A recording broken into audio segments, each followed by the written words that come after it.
Visita del Premier Giorgia Meloni ieri a Niscemi, provvedimenti del governo sulla frana, presente anche il governatore Schifani. La procura di Gela apre un'inchiesta per disastro colposo. Il sindaco di Raffadali fa un appello ai propri concittadini di mettere a disposizione le abitazioni libere per gli sfollati di Niscemi. L'assessore San Martino incontra gli agricoltori per i danni causati dal maltempo. Il libero consorzio comunale di Agrigento plaude alla nuova governance del polo universitario e dà la sua disponibilità per entrare nella compagine societaria. Il PD di Agrigento dice no al centro commerciale del villaggio Mosè, deciso dall'amministrazione comunale Miccichè. Ampia la partecipazione ai funerali dell'avvocato Gueli a Raffadali. Rappresentazione teatrale oggi al Gallo, dedicata al giorno della memoria. Presentato ieri il nuovo libro di Paolo Cilona, dedicati ai medici della terra agrigentina. Controlli dei venditori ambulanti da parte dei carabinieri a Licata.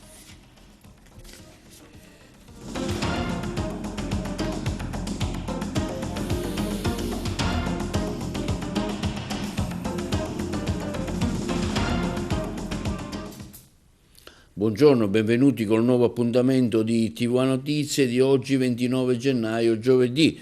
Al termine del sopralluogo fatto ieri nelle zone colpite dalla frana a Niscemi, il Premier Giorgia Meloni si è recata a Catania per presiedere un vertice, partecipando il ministro Nello Musumeci, il governatore Renato Schifani e i sindaci e i prefetti interessati. Ha fatto il punto sull'emergenza in corso e sui provvedimenti che il governo prenderà non appena si avrà un quadro più definito della situazione e si quantificheranno i danni. Il servizio. Al termine del sopralluogo fatto ieri nella zona colpita dalla frana Niscemi, il Premier Giorgia Meloni si è recata a Catania per presiedere un vertice cui ha partecipato anche il ministro della Protezione Civile Nello Musumeci, il governatore della Sicilia Renato Schifani, i sindaci e i prefetti interessati. La Meloni ha ribadito in quella sede la massima attenzione del governo per l'emergenza in corso che sta colpendo la Sicilia e che lo stanziamento di 100 milioni fatto dal governo rappresenta solo una prima risposta ai territori colpiti in attesa di un quadro più definito della situazione e un'esatta quantificazione dei danni.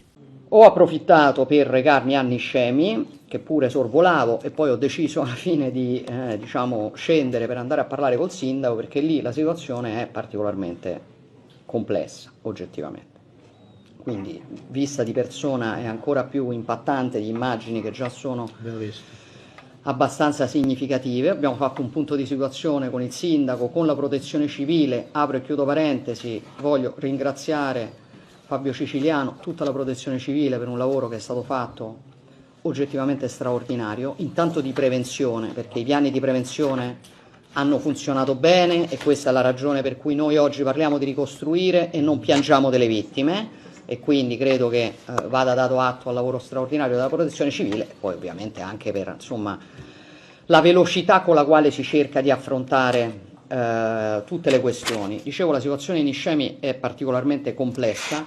Questa mattina noi ci siamo concentrati soprattutto sulla necessità di dare risposte a circa 1500 attuali sfollati, poi si capirà quanti sono i definitivi, perché come sapete la frana sta ancora muovendo, che è la parte più difficile di questo ragionamento, ma sicuramente noi con il ministro Musumeci, per le case che si trovano proprio sull'orlo del precipizio possiamo intervenire con Casa Italia, abbiamo le risorse per intervenire anche da subito, ma le emergenze sono chiaramente le persone sfollate, sono la viabilità, che lì è particolarmente compromessa perché 2 strade provinciali su 3 sono sostanzialmente inagibili ad oggi e quindi si sta lavorando a un piano di viabilità alternativo, anche usando le antiche rotte delle trazzere, dell'agricoltura.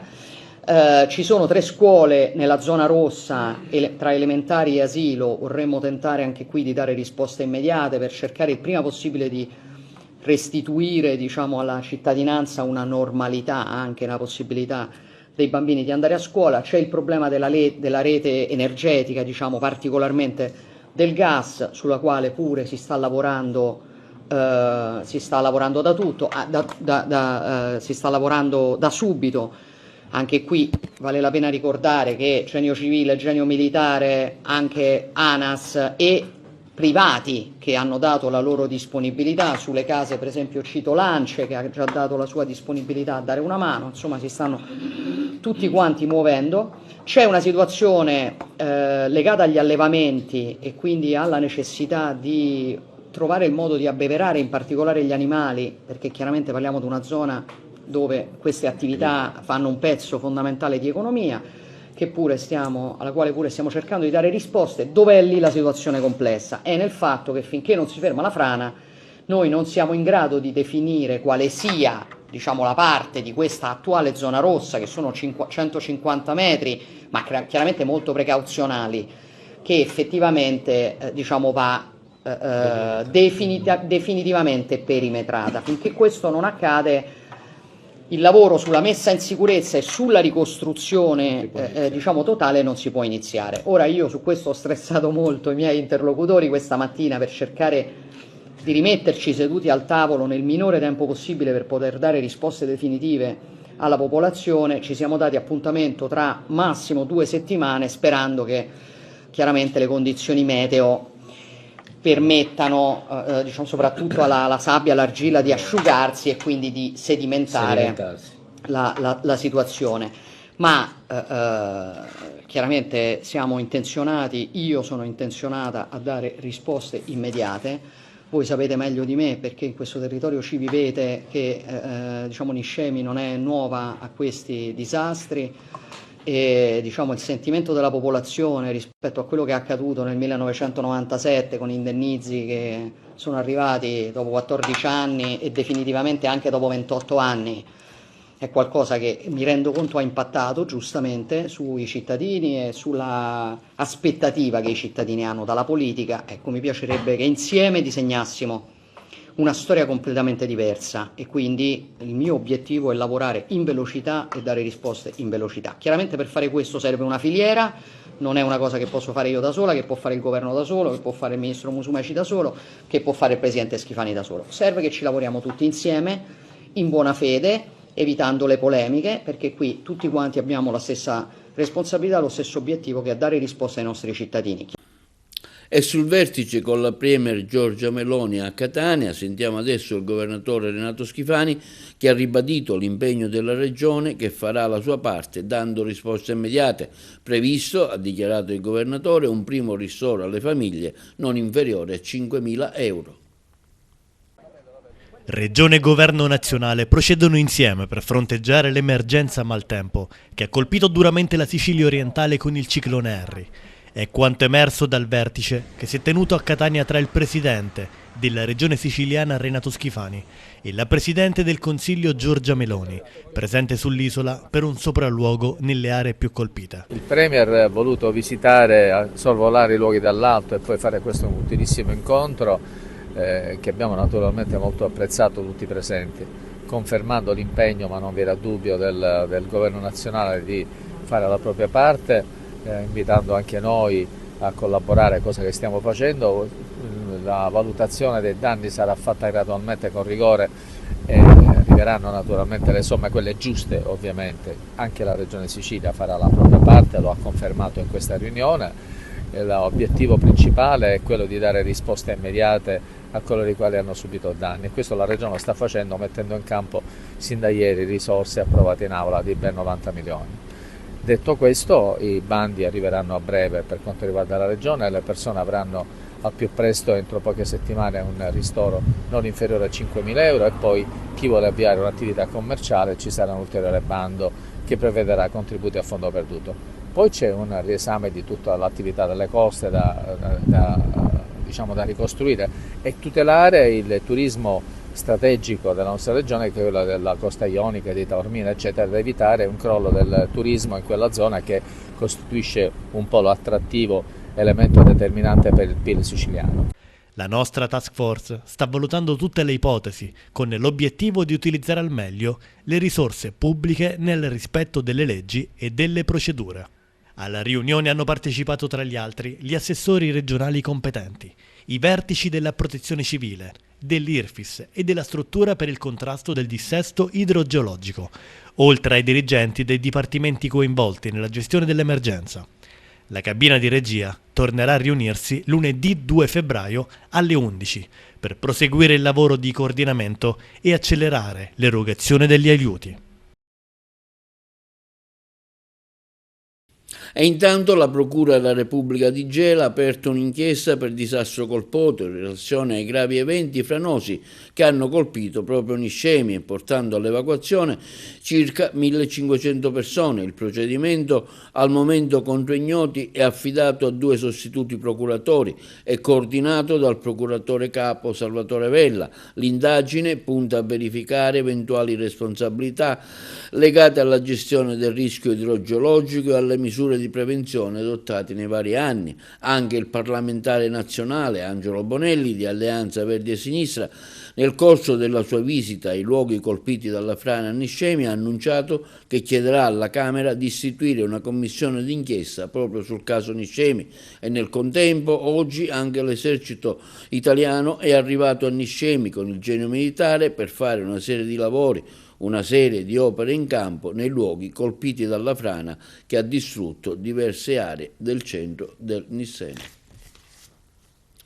E sull'emergenza maltempo e sui disagi che sta provocando a migliaia di cittadini di Niscemi senza casa, il sindaco di Raffadali, Silvio Cuffaro, interviene oggi con un forte appello.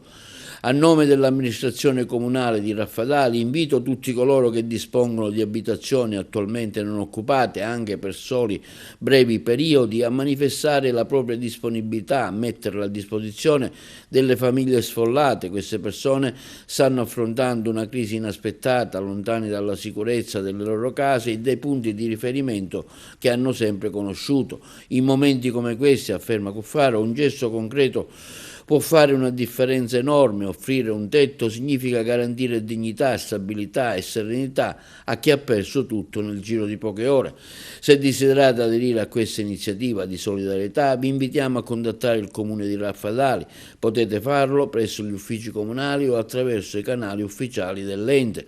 Raffadali, conclude il sindaco Cuffaro, ha sempre dimostrato di essere una comunità generosa e unita. Sono certo che anche questa volta sapremo trasformare la difficoltà di altri in una opportunità per dimostrare il nostro grande senso umano e civile.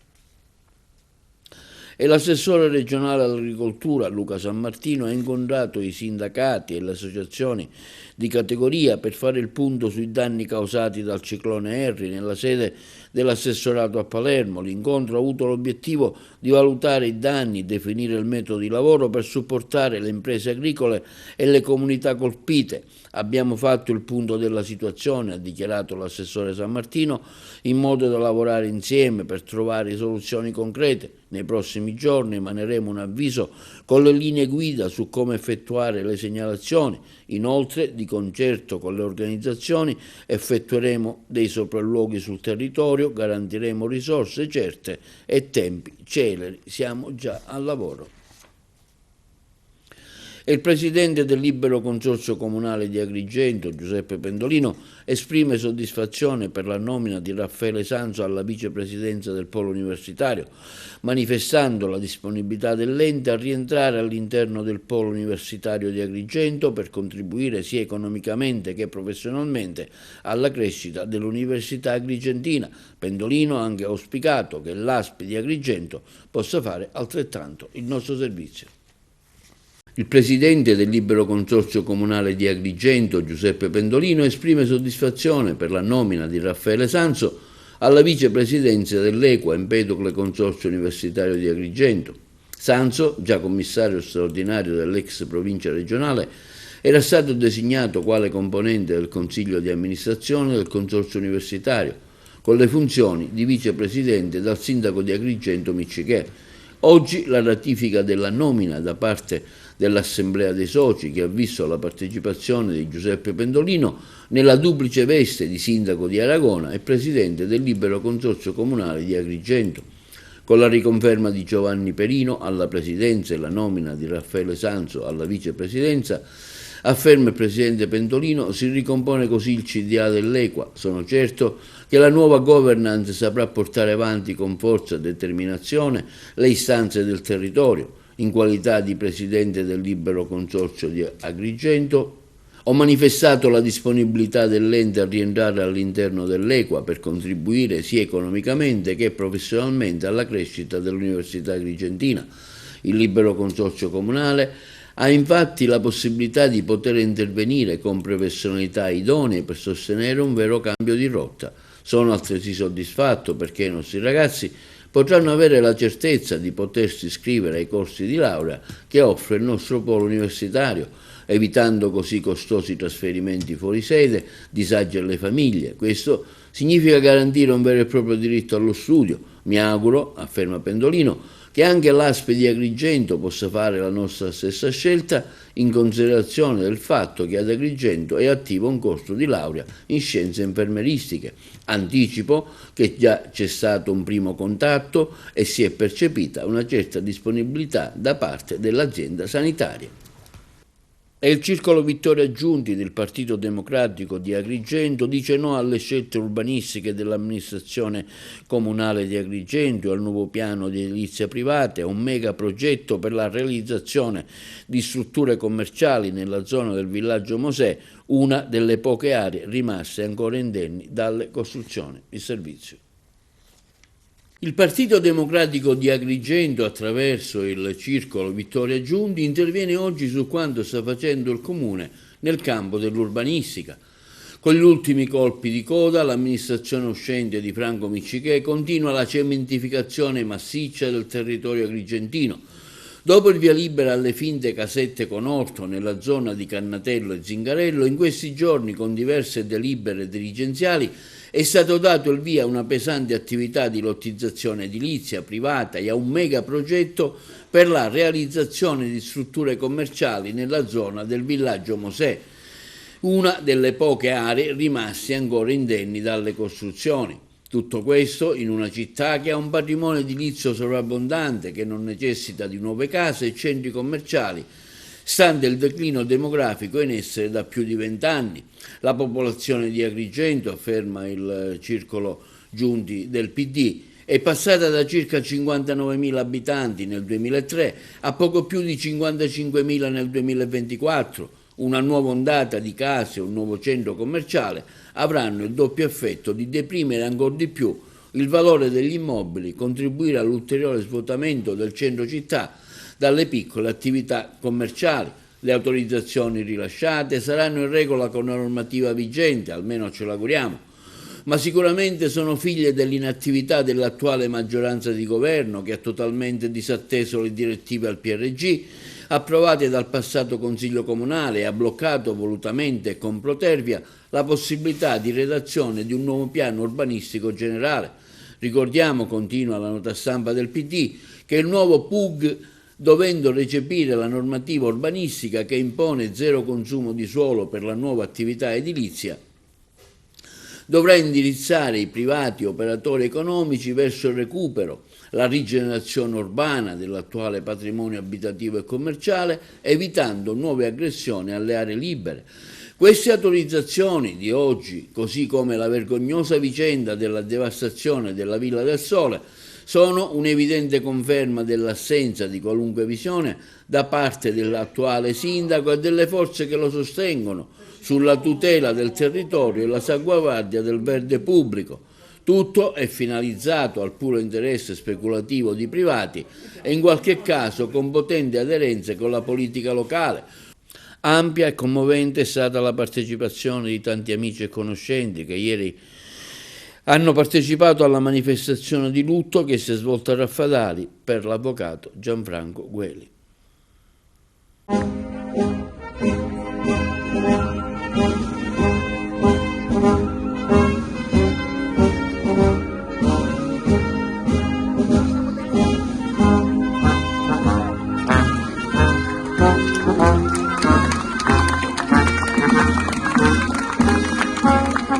Gianfranco è stato un avvocato, potremmo dire, di altri tempi. Gianfranco aveva una grandissima cultura giuridica che però sapeva associare a una grande umanità e anche a un grande pragmatismo. Quello che cercava era sempre la soluzione per il suo cliente, sempre nel rispetto e nella tutela del diritto e per i fini della giustizia. È stato un avvocato libero, autonomo, indipendente, come un avvocato deve essere. Non si è fatto mai tirare la giacchetta da nessuno.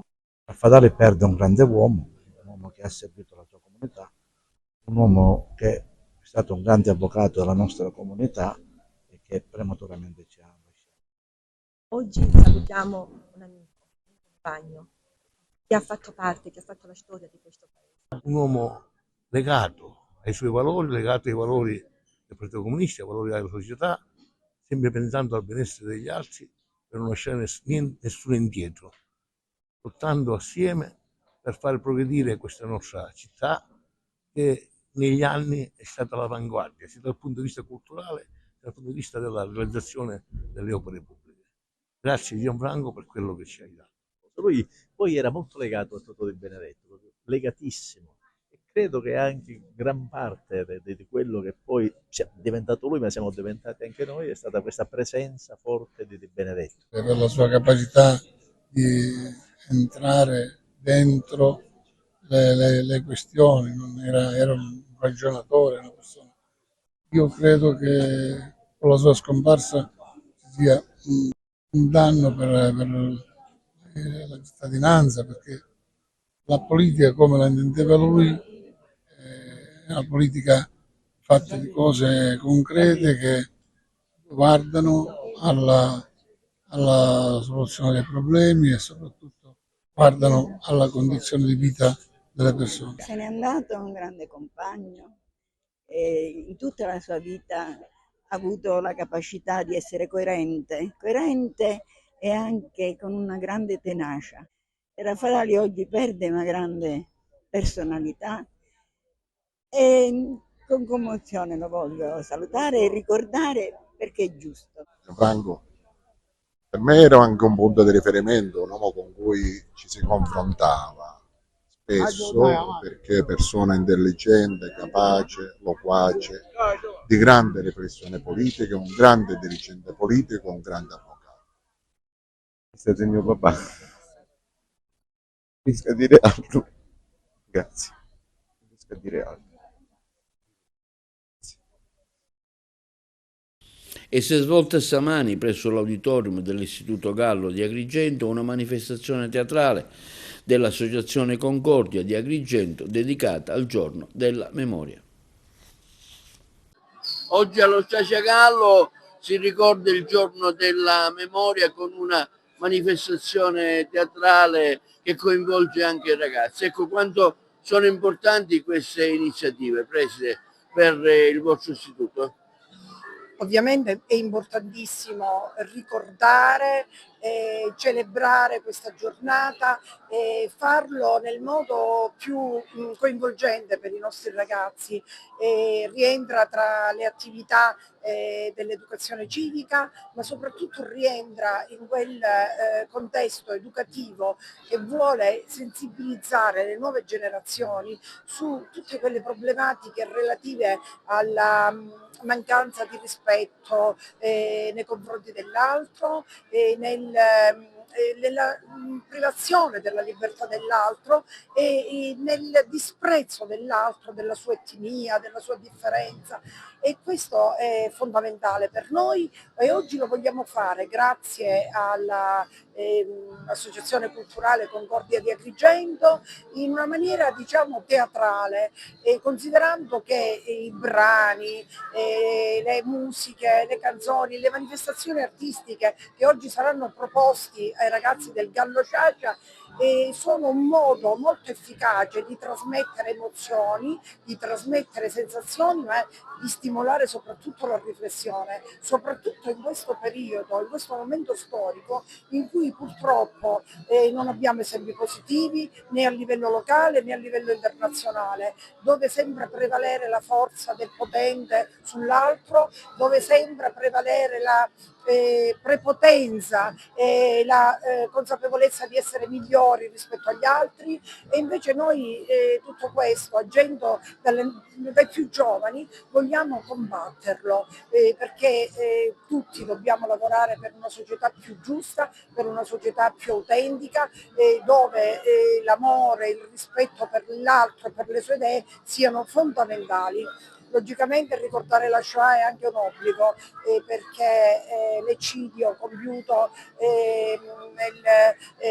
negli anni della seconda guerra mondiale è sicuramente qualcosa di deplorevole e va condannato a tutti i livelli, è un fenomeno estremo, ma che purtroppo potrebbe, se non opportunamente attenzionato, riproporsi anche in questi termini o comunque in una maniera abbastanza grave per tutta la società. Per questo dobbiamo lavorare, proprio perché la nostra azione come scuola, che è un presidio di legalità, deve essere di prevenire i comportamenti scorretti.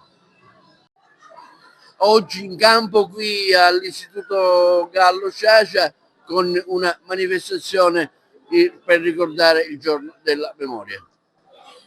Siamo nuovamente qui, come in ogni occasione, come lo siamo stati per ogni anno, portiamo in scena qualche cosa che serva a non dimenticare. Per cui diciamo che il nostro impegno è proprio quello di, specialmente verso i giovani, di fare vedere, fare sentire e portare quello che è stato l'Olocausto. Per cui in questo modo noi cerchiamo di sensibilizzare i ragazzi che non parliamo solo del passato, ma cerchiamo di dare un messaggio per il futuro, dove non ci siano violenze, dove non ci siano prevaricazioni, dove ci sia un mondo diverso e in cui il male non prevalga sul bene. E in questo devo dire che trovo sempre la disponibilità degli artisti, e l'abbiamo sempre fatto, e una sensibilità particolare, perché sono tematiche che riguardano tutti, non riguardano solo una parte, ma riguardano tutti. Allora, ribadisco ovviamente tutto quello che ha detto Angelo, 5. Il problema, ti dirò, in questo momento è questa deriva strana che c'è nel mondo. Per questa deriva strana che c'è nel mondo, fare capire ai ragazzi quello che realmente è successo. Io non più tardi di ieri sera ho ascoltato una cosa che mi ha fatto accaporrare la pelle. Sono scappate un po' di persone da Auschwitz e hanno raccontato quello che succedeva, ma nessuno gli ha creduto. Gli hanno creduto solo quando hanno aperto i cancelli e visto quello che è successo. Quello che è successo non deve mai più succedere, e purtroppo continua a succedere, non in quel modo, in modo diverso, ma l'uomo non ha ancora imparato dalla storia che l'ultima cosa che dobbiamo fare è una guerra.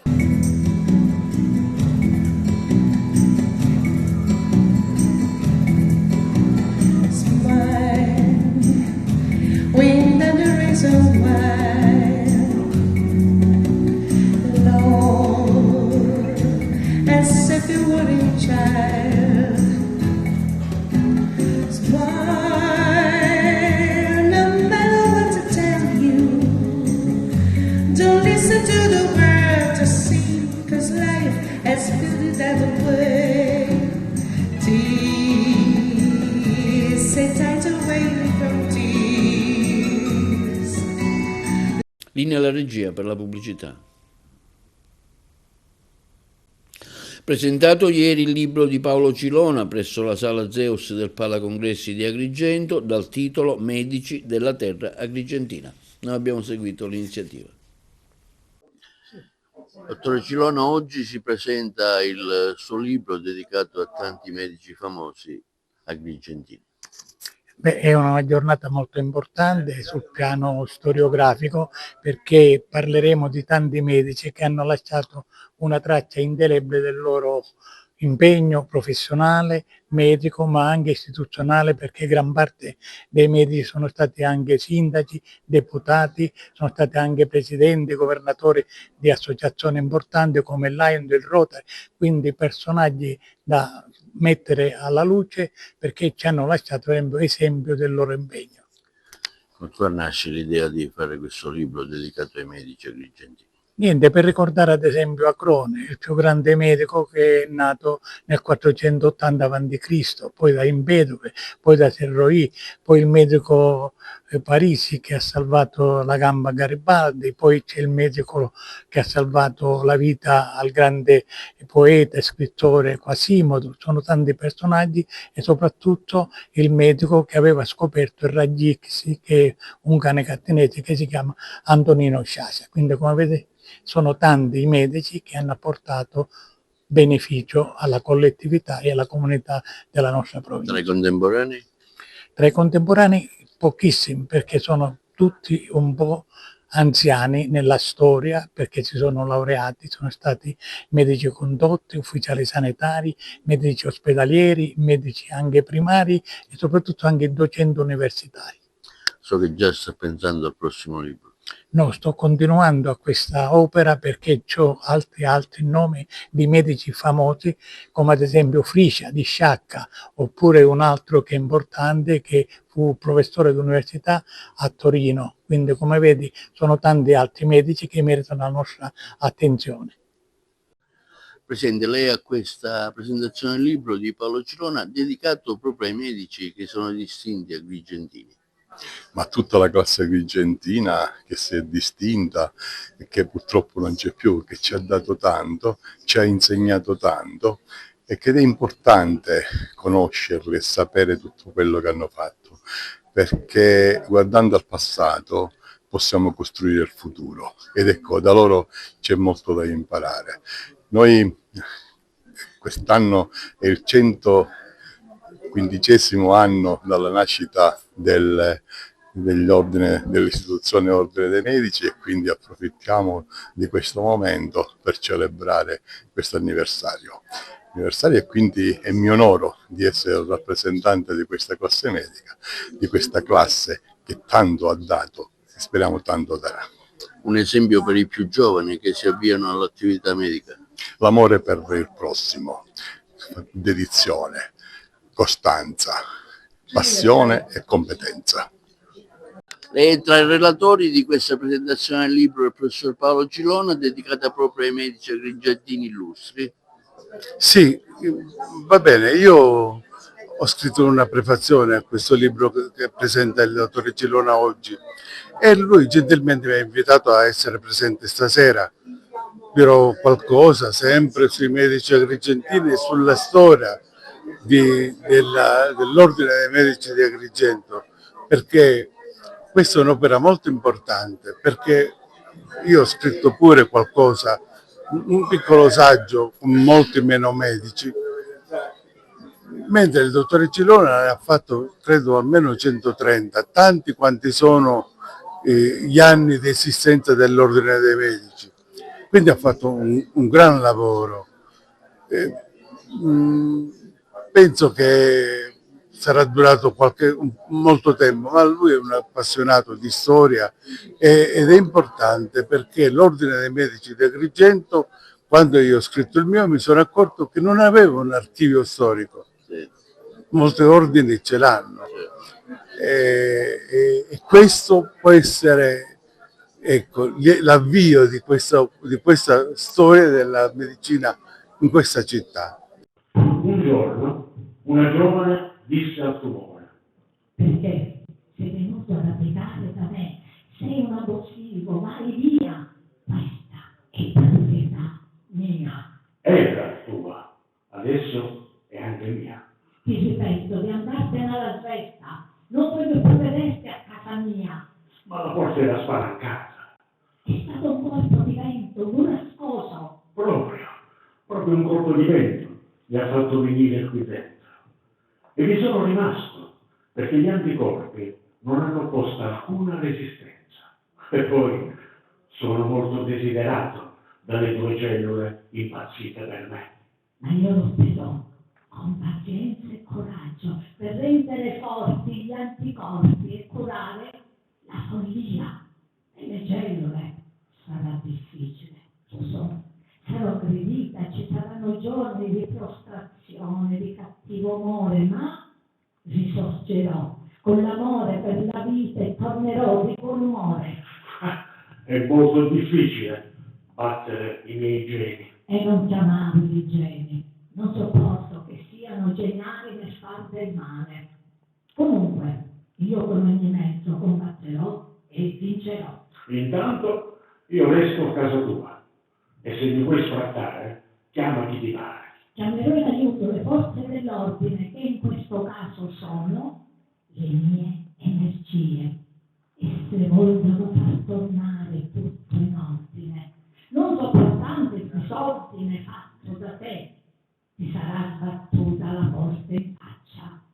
Può sembrare che ciò non sia educato, invece è più che educato, visto che tu non guardi in faccia nessuno, nemmeno chi non è ancora nell'età della prevenzione, ma attenzione, io non ti porgerò l'altra guancia, sarai tu a porgermela e a non farla franca. Sappi che la colpa è di una tua predisposizione a questa rivoluzione dentro di te. E spesso è pure colpa di chi sempre di più avvelena con l'inquinamento il mondo. Ma sei tu in prima linea a fare tanto male, perciò devi essere trattato con le maniere forti, per tornare io ad essere forte riguardo a te, che non hai alcun riguardo verso di me. Spero con tutto il cuore che si continui a ricercarti incessantemente per metterti capo e poi farti scomparire come per magia e far tornare tutti l'allegria. Passò del tempo e la giovane si salvò. Il tumore se ne andò e tra di sé pensò. Proseguono senza sosta i controlli delle forze dell'ordine tra le vie della Movida di Agrigento nelle ultime settimane, dopo l'incendio e la strage di Capodanno a Cras Montana. Anche nell'Agrigentino le ispezioni sul rispetto delle misure di sicurezza e antincendio negli esercizi pubblici sono stati intensificati nell'ambito di un servizio coordinato tra la Polizia di Stato, la Polizia Municipale e l'ASP, mirato a contrastare l'illegalità diffusa. È finito nel mirino un bar pub del centro della città dei Templi. Gli agenti hanno scoperto che gli estintori posizionati nelle sale avevano la revisione scaduta, risultando di fatto inefficienti e pericolosi in caso di emergenza. La donna è stata denunciata in stato di libertà alla Procura della Repubblica di Agrigento per mancata revisione dei dispositivi antincendio. Nel locale, inoltre, non erano state affisse le obbligatorie tabelle relative agli alcolici. Infine, gli uomini in divisa hanno anche accertato che uno dei dipendenti non era in possesso della certificazione sul corso per alimentarista. Alla proprietà sono state elevate sanzioni amministrative per circa 3.500 euro. Sono più di 20 venditori ambulanti che sono stati trovati a commercializzare alimenti privi di tracciabilità o conservati senza rispettare le minime normative igienico-sanitarie. In totale, a loro carico sono state elevate sanzioni per oltre 80.000 euro. A entrare in azione sono stati i carabinieri della compagnia Delicata, impegnati in un'attività di controllo del territorio finalizzata al contrasto del fenomeno dell'abusivismo commerciale nell'ambito di un'ampia azione di tutela della legalità, della salute pubblica e del decoro urbano. Commercio abusivo, infatti, oltre a costituire una forma di concorrenza sleale nei confronti degli operatori che esercitano nel rispetto delle regole, rappresenta un potenziale rischio per la sicurezza alimentare dei cittadini e contribuisce a situazioni di degrado urbano. Nel corso delle attività sono stati complessivamente sequestrati ingenti quantitativi di merce destinata alla vendita illegale, tra cui 200 kg di prodotti ittici, 4 tonnellate di frutta e 2 tonnellate di verdura. In diverse circostanze la frutta e la verdura ritenute idonee al consumo, a seguito delle verifiche previste, sono state devolute alle parrocchie del territorio tramite la Caritas diocesana, consentendo di destinare gli alimenti a favore delle fasce più fragili della popolazione. L'Arma dei Carabinieri proseguirà con costante impegno anche nei prossimi mesi l'azione di prevenzione e contrasto alle forme di illegalità diffusa attraverso servizi mirati volti a garantire il rispetto delle norme a salvaguardia della sicurezza e della qualità di vita di tutta la collettività. Avevano rispettivamente 24, 44 e 82 anni i 3 cacciatori trovati morti nel Messinese. Ce ne parlano meglio i colleghi di Messina. Resta avvolta nel mistero la tragedia avvenuta nelle campagne di Montagna Reale, nel Messinese, dove i corpi senza vita di 3 uomini sono stati rinvenuti in un'area boschiva di Contrada Caristia. Le vittime, tutte colpite da colpi d'arma da fuoco, erano uscite all'alba per una battuta di caccia. A perdere la vita sono stati Antonio Gatani, 82 anni, residente a Librizzi, e i fratelli Giuseppe e Davis Pino, rispettivamente di 44 e 26 anni, originari di San Pierniceto. Tutti e 3 erano incensurati e conosciuti nella zona. Secondo quanto emerso nelle prime ore, i cadaveri giacevano a terra con i rispettivi fucili accanto. L'allarme è scattato dopo una chiamata al 112. A dare l'avviso sarebbe stato un conoscente, preoccupato per il mancato rientro dei 3 uomini. Sul posto sono intervenuti i carabinieri della compagnia di Patti, il procuratore capo Angelo Vittorio Cavallo, il PM Roberta Ampollo e il medico legale Giovanni Andò. Fondamentale anche l'intervento del RIS di Messina, impegnato nei rilievi scientifici per ricostruire l'esatta dinamica dei fatti. Le indagini si muovono su più fronti, gli inquirenti non escludono alcune ipotesi. Nelle scorse ore i carabinieri hanno ascoltato familiari e conoscenti delle vittime per ricostruire i rapporti tra i 3 e chiarire se fossero soli nel bosco o accompagnati da altre persone. Al momento però gli investigatori mantengono il massimo riservo. Si attendono gli esiti degli accertamenti tecnici e medico-legali che potrebbero fornire risposte decisive su uno dei casi più oscuri degli ultimi anni nel Messinese. E questo è tutto per l'edizione odierna di TV Notizie. Vi ricordiamo che i nostri programmi si possono vedere in tutta Italia sul canale 268 del digitale terrestre, in streaming sul sito www.televideagrigento.tv, il telegiornale sul canale 93 di Video Sicilia alle 15 alle 20, con replica la mattina alle 9. I nostri servizi si possono visionare sul canale YouTube di TVA Televideo Agrigento. E questo è tutto e vi auguriamo una buona giornata.